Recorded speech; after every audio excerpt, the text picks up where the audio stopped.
Mark, congratulations on the day's win. If you'll give us a few opening statements about the game, and then we'll open it up for questions. And our first two will come from Seth Emerson and Anthony Dasher.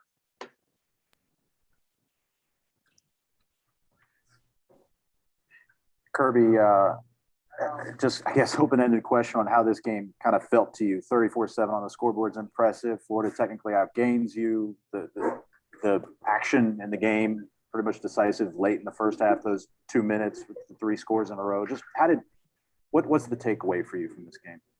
Strange game. It was a game of momentum and momentum plays. Obviously, you just described it. You know, the momentum there right before the half was big. And basically our turnovers were not as costly as their turnovers. Our turnovers were not very good decisions by the quarterback.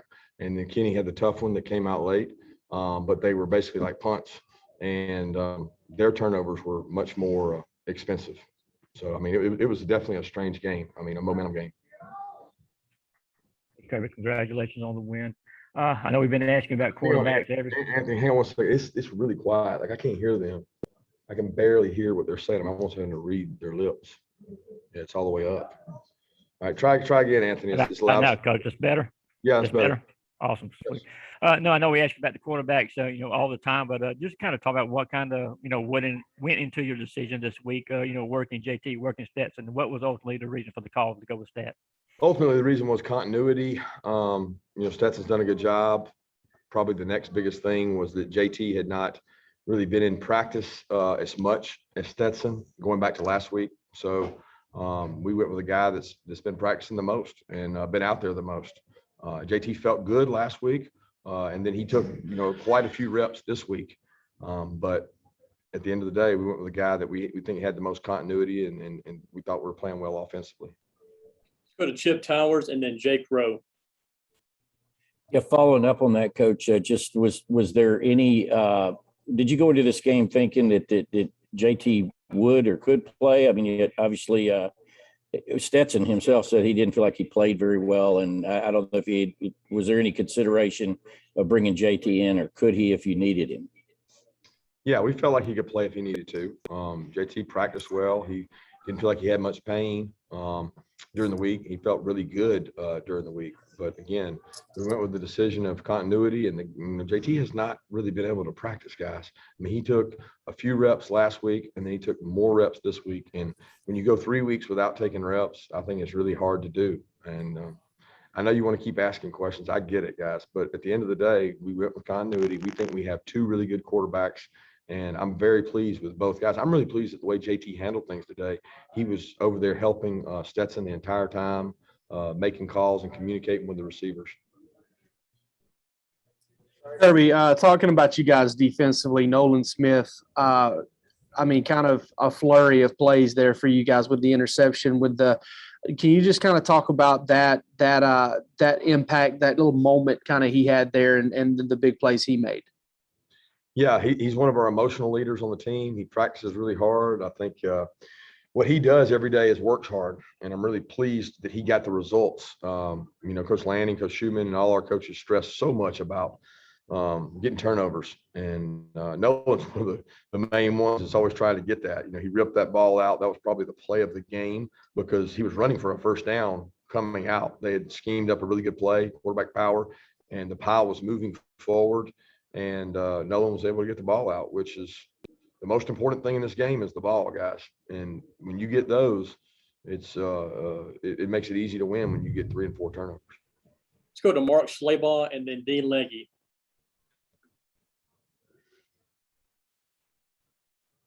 Mark, are you with us? Okay, Dean, go ahead, please. Oh, there he is. Mark, go ahead. You're on mute. There we go. Nah, I got you. Kirby, can you just talk about Trayvon Walker as well? Had a couple of big plays right there at the end of the half. Just the mentality of your defense of not quitting on plays. Yeah, they play hard. They take a lot of pride in their performance. Florida did a good job, guys. They nickel and dimed us. They had long drives, not as explosive as they've been against us in the past, but they were very methodical in managing third downs. And that's been a very consistent theme is get to manageable third down, use 4 downs against this defense, quarterback run, to get some yardage and things. And I thought they did a good job doing that. But we held them in the red area. We forced field goals. They missed some field goals and then the turnovers. But Trayvon's a leader, man. He's like Nolan. He practices so hard. It's so important to him. A lot of pride on this team's entire team, but especially on the defense too. Kirby, can you discuss the post-game celebration, like the emotion of you, the players, the fans, and why is this game so important to Georgia? Well, you put so much into the game, you know. It's like if you can't enjoy these moments, well, why do we do it?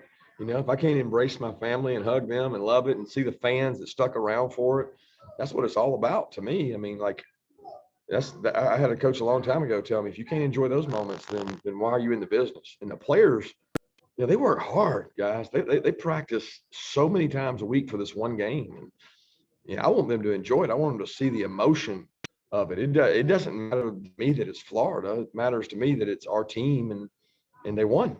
And you take that for granted sometimes. I think, you know, people look at it and say, oh, well, Georgia's going to win this. Georgia's going to win that. That's not, nothing is taken for granted. I mean, you can't. You got to go out and practice. And when you do well and you perform well, you should celebrate with the players so they can see that side of you. And I'm certainly proud of our guys for handling the celebration. I thought we played with great discipline today. Let's go to Mark Weiser and then Mike Griffith. Kirby, Stetson wasn't thrilled about the way the offense played today. Obviously, you guys obviously still won pretty handily. Do you judge the offense kind of in a vacuum for what they do, or complementary football with a great defense and good special teams as well?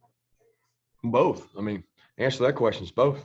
You know, I mean, we didn't play perfect today. We had a back go the wrong way. We had a guy read the wrong wristband. We had a guy not block the end. We had a guy jump off sides. I mean, we had all kinds of things, but we had bust on defense too. We're just able to overcome some of that right now on defense with talent and size and speed. And offensively, we did not play our best game. And Stetson didn't play his best game. He did play well enough to win. He did do the things he had to do with his feet. Two really big plays in the game I thought he made with his feet, and he made some good throws too.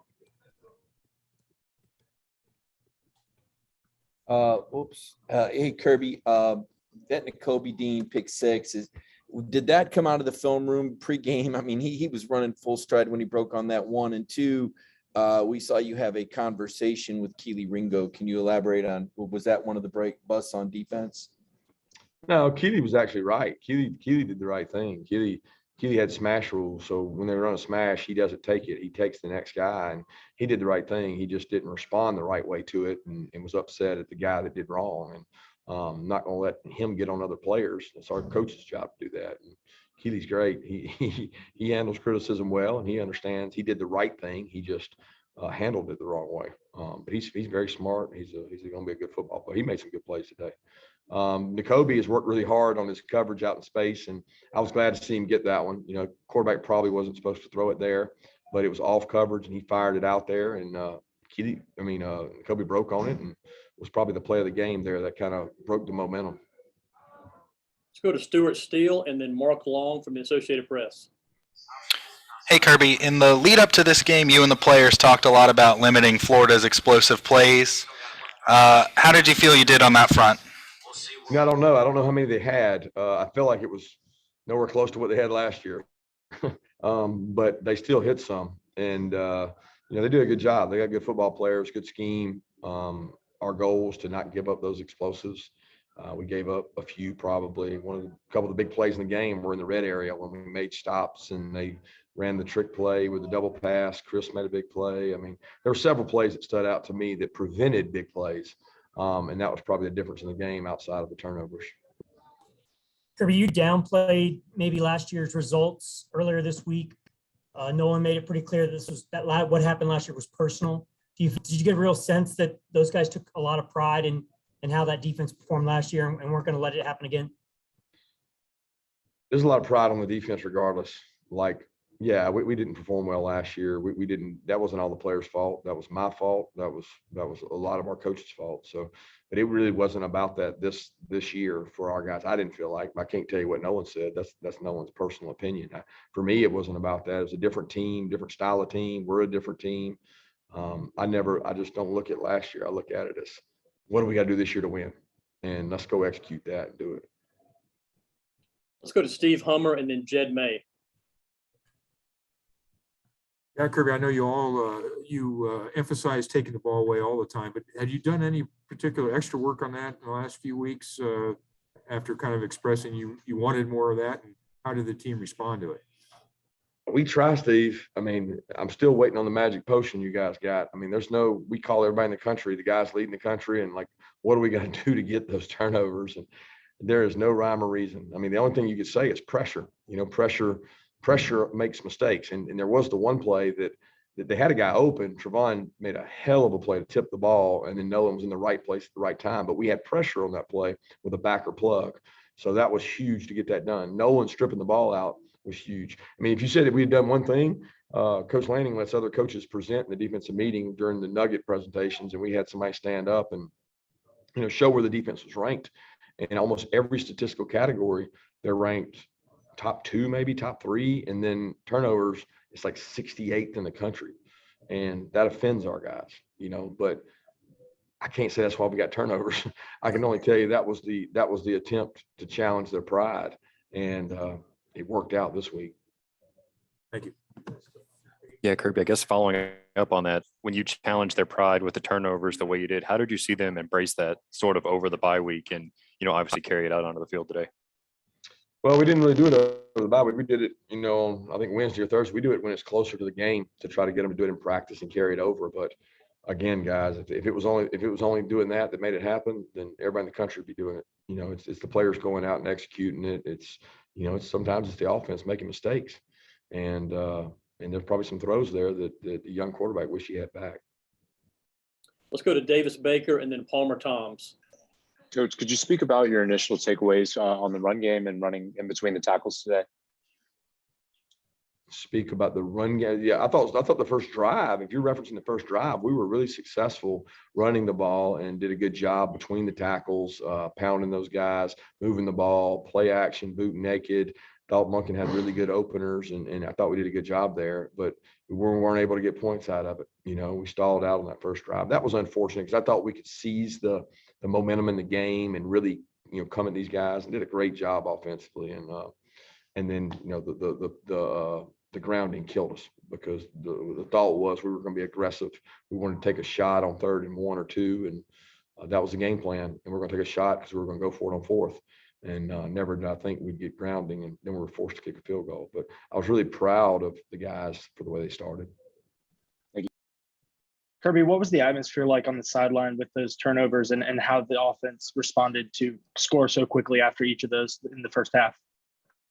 It was a whole bunch of momentum.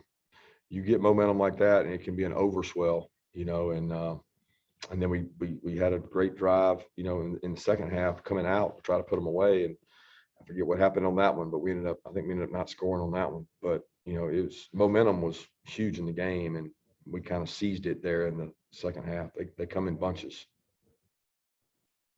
Let's go to Ross Dellinger and then Connor Riley.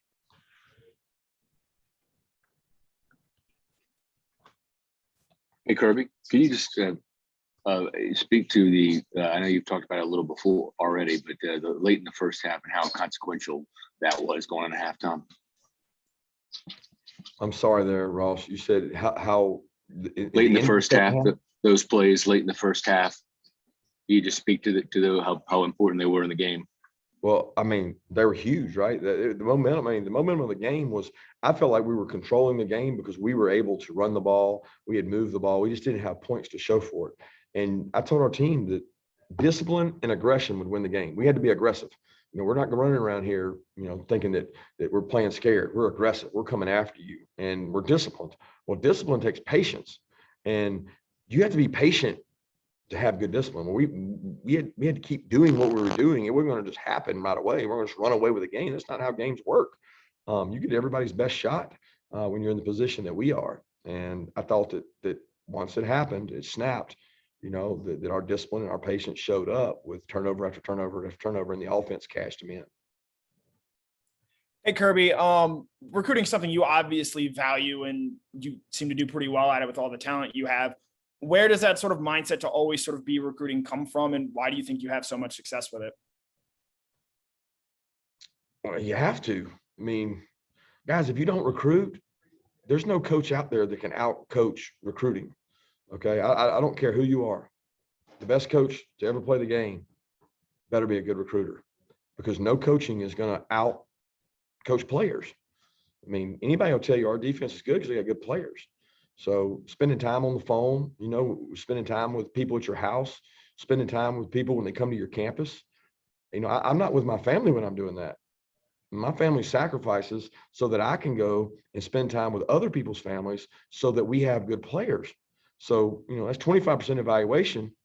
That's 50% recruiting, and another 25% is going to be coaching.